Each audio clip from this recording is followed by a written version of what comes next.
இன்றைக்கி வெள்ளிக்கிழமை பிரம்ம முகூர்த்த பூஜையோடைய 9வது நாள். இன்றைக்கி டே பார்த்திங்கன்னா 4:15 தான் ஸ்டார்ட் ஆச்சு. அடித்த அலாரத்தையுமே ஆஃப் பண்ணிவிட்டு அதுக்கப்புறமா தூங்கிட்டேன். கொஞ்சம் நேரம் கழித்து அப்புறம் முழிப்பு வந்துருச்சு. அதுக்கப்புறமா எந்திரிக்கும் போது 4:15 ஆகிடுச்சு. அதுக்கப்புறமா குளிச்சுட்டு வாசல் கழுவிட்டு கோலம் போட்டு வந்துட்டேன். இன்றைக்கி வெள்ளிக்கிழமை அப்படின்றதுனால நான் நேற்றே விளக்கெல்லாம் விளக்கிட்டு மஞ்சள் குங்குமம்லாம் வச்சுட்டு எல்லாமே ரெடி பண்ணி எடுத்து வச்சிட்டேன். பூ மட்டும்தான் வைக்க வேண்டியது பாக்கி.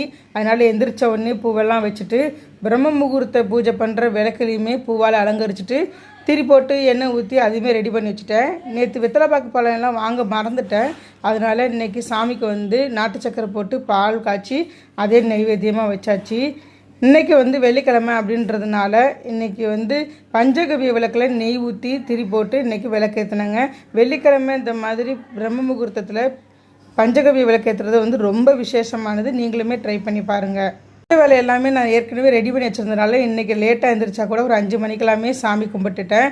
நல்லபடியாக பிரம்ம முகூர்த்த விளக்கேற்றி தீபதூப ஆராதனையெல்லாம் செலுத்தி நல்லபடியாக இன்றைக்கி பூஜையை முடிச்சாச்சு. நேற்று ஒரு சிஸ்டர் கேட்டிருந்தாங்க, நீங்கள் கிச்சன்லேயே உள்ள செல்ஃப்லேயே சாமி படம் வச்சுருக்கீங்களே, நான்வெஜ்லாம் செய்வீங்களே, இதை பற்றி நீங்கள் என்ன ஃபீல் பண்ணுறீங்க அப்படின்னு கேட்டிருந்தாங்க. நமக்கு சொந்த வீடாக இருந்தால் நம்ம சாமிக்குன்னு பூஜை ரூம்லாம் வச்சு நம்ம தனியாக சாமி கும்பிடலாம்.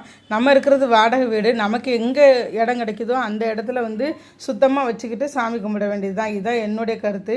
நான் எப்போவுமே கிச்சனை ரொம்பவே க்ளீனாக வச்சுருப்பேன். நான்வெஜ் செய்கிறப்ப என்ன பண்ணுவேன்னா சாமிக்கு அந்த ஸ்க்ரீன் போட்டுடுவேன். அதேமாதிரி மாதவிடாய் காலத்துலேயுமே அந்த இடத்துல ஸ்க்ரீன் எப்போவுமே போட்டுருவேன்.